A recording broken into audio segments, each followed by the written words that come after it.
Moi, dans le monde du cheval, j'ai démarré en tant qu'amateur. À côté de ça, j'avais une autre activité parce que je suis vétérinaire de formation. Donc j'ai pris plaisir à courir en tant qu'amateur pendant plusieurs années, quasiment une dizaine d'années. Et au bout d'un moment, j'ai eu la possibilité de passer professionnel. Ça s'est passé un petit peu plus rapidement que ce que j'avais prévu, mais le contact avec la compétition du fait d'être amateur m'a vraiment plu. Et c'est pour ça que j'ai fait la bascule en 2004 exactement. J'avais mon nombre de courses souhaité pour passer professionnel et je suis passé professionnel à ce moment-là. Donc ça fait 10 ans révolus maintenant. Malheureusement, ce qui me manque aussi par rapport à pas mal d'autres entraîneurs, c'est que j'ai pas eu l'occasion de travailler pour d'autres boutiques, entre guillemets. J'ai appris sur le tas.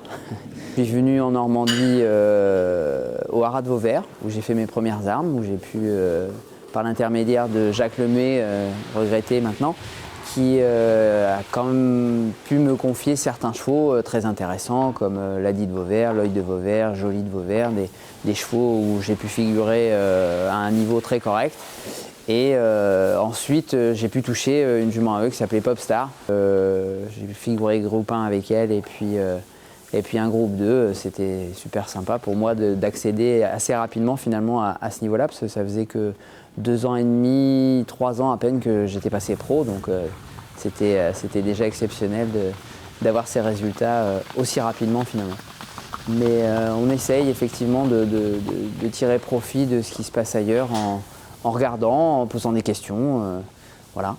Ici, on est là depuis le 1er juillet 2012. Donc ça fait bientôt 3 ans. Ça, c'est notre bébé avec Émilie, parce que c'était vraiment quelque chose qu'on souhaitait, d'être chez nous, d'avoir trouvé le terrain. Et puis le côté sympa, c'est que le terrain était nu et vraiment on a tout fait de A à Z. On a un bâtiment principal dans lequel on fait l'interview maintenant, qui comprend 16 box avec une partie centrale technique, et puis on a notre appartement au-dessus parce qu'on habite sur place. On a 4 autres box en face dans le bâtiment de stockage. Donc ce sont les 2 éléments niveau bâtiment qui sont centrales. Après, j'ai 18 paddocks avec une majorité de paddocks qui contiennent des plateformes terrassées avec abri. Et puis une piste ronde de 840 mètres exactement.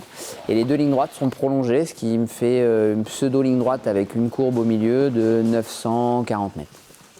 2013, c'était sympa parce qu'on a peut-être couru un petit peu plus en province. On a gagné plus de courses en 2013 qu'en 2014. En 2014, le côté sympa, c'est qu'on a participé à des courses d'un niveau un petit peu supérieur, ce qui fait que la finalité financière est plus intéressante sur 2014 que 2013. Mais oui, effectivement, c'était une super année et la régularité, je n'ai pas vraiment d'explication. On est une équipe qui essaie de tourner constamment, on essaie d'être consciencieux toute l'année et ça a l'air de payer. C'est vrai que dans la génération d'essais, il y a le fer de lance Clairefontaine qui est super intéressante. Mais derrière, on a des éléments non négligeables comme Chabanou, comme Capriccia Verderie, des poulains qui ont couru qu'une seule fois, qui ont débuté très très bien et qui sont assez prometteurs pour la suite. Pour nous, c'est continuer à évoluer, continuer à apprendre, parce que dans ce métier-là, on apprend tout le temps. Et c'est sans doute là où je pêche un peu. J'ai vraiment envie de continuer, de m'améliorer sur certains points. Puis avec Émilie, notre but, c'est de Clairefontaine, d'en avoir plusieurs forcément.